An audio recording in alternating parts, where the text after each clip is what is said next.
بخشیده به روز جهانی محافظت محیط زیست در ناحیه واسع همایش معرفتی دایر گردید. چاره‌بینی مذکور با ابتکار شعبه حفظ محیط زیست در همبستگی با شعبه معارف ناحیه راه اندازی شده. در آن از شهرک و دهات ناحیه طبیعت دوستان شرکت ورزیدند.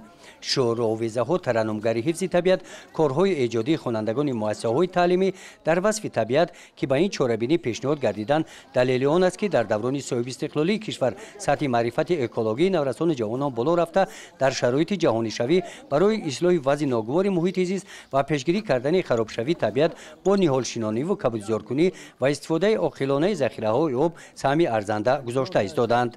چاره‌بینی از بخش‌های جالب عبارت بودند.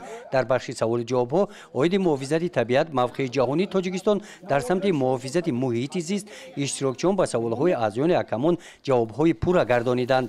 در جنبست از نام شعبه حفظ محیط زیست به اشتراکچیان بهترین سپاسنامه و تحفه‌های مالی تقدیم کرده شدند.